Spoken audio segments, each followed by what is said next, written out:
Election commission বা সিইওর office থেকে যে নোটিফিকেশনটা জারি করা হয়েছে সেখানে যে তথ্য দেওয়া হয়েছে, টোটাল অ্যাডিশন গত আড়াই মাসে, তার মানে ফর্ম 6 বা ফর্ম 6A, যারা বাইরে থাকে তারা ফর্ম 6A ফিল আপ করবে, আর যারা নতুন ভোটার তারা ফর্ম 6 করবে। সেখানে প্রায় 1,82,036 জন ফর্ম 6 ফিল করেছে। এবং টোটাল ডিলিশনের ক্ষেত্রে, যেটাকে আমরা ফর্ম 7 বলি, সেখানে 5,46,053 জন রয়েছে। আমি আপনাদের অনুরোধ করব যে ইলেকশন কমিশনের বা সিইও ওয়েস্ট বেঙ্গলের যে টুইটার হ্যান্ডেল রয়েছে, সেই টুইটার হ্যান্ডেলে একটা বুলেটিন জারি করা হয়েছিল 19শে জানুয়ারি 2026, এবং 19শে জানুয়ারি শেষ দিন ছিল ফর্ম 7 জমা দেওয়ার ক্ষেত্রে।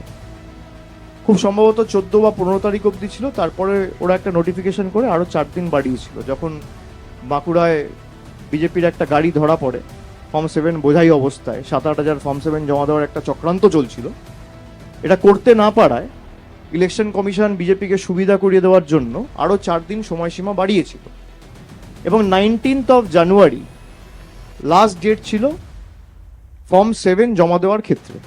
সেই যে বুলেটিনটা বেরিয়েছিল, সেই বুলেটিনটা বেরিয়েছিল 7:06, সকালে নয়, অর্থাৎ সারাদিন চলে যাওয়ার পরে, ওয়ার্কিং আওয়ার্সের পরে। 7:06 যে ফর্ম 7-এর সংখ্যা ওখানে ছিল 41,961।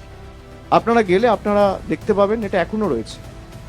সিইও ওয়েস্ট বেঙ্গলের টুইটার হ্যান্ডেলে বুলেটিনের ডেট হচ্ছে 19 জানুয়ারি 2026। কালকে যে আপডেটটা ইস্যু করা হয়েছে, সেখানে ফর্ম 7-এর ক্ষেত্রে সংখ্যা দেওয়া হয়েছে 5,46,053। এই 5 লক্ষ অ্যাডিশন হলো কোত্থেকে? আমাদের প্রথম প্রশ্ন। এগুলো আমরা ধাপে ধাপে সব সুপ্রিম কোর্টে জমা দেবো। ফর্ম 6-এ যদি আসি, মানে নতুন ভোটার, সেখানে আপনারা দেখবেন যে 19 তারিখের যে নোটিফিকেশনটা ছিল, 20 তারিখেও এর একটা নোটিফিকেশন করেছিল, আপনারা সেটাও দেখতে পারেন। সেখানে ফর্ম 6-এর সংখ্যা ছিল 6,33,762। আর কালকে যে ফর্ম 6 দেখানো হয়েছে, সেখানে দেখানো হয়েছে টোটাল হচ্ছে 1,82,036। তাহলে 4 লক্ষ কোথায় গেল? 5 লক্ষ বাদ দেওয়া আর ফর্ম 6 থেকে 4 লক্ষ বাদ দেওয়া, এখানেই তো 9 লক্ষ ভোটের হেরফের হয়েছে।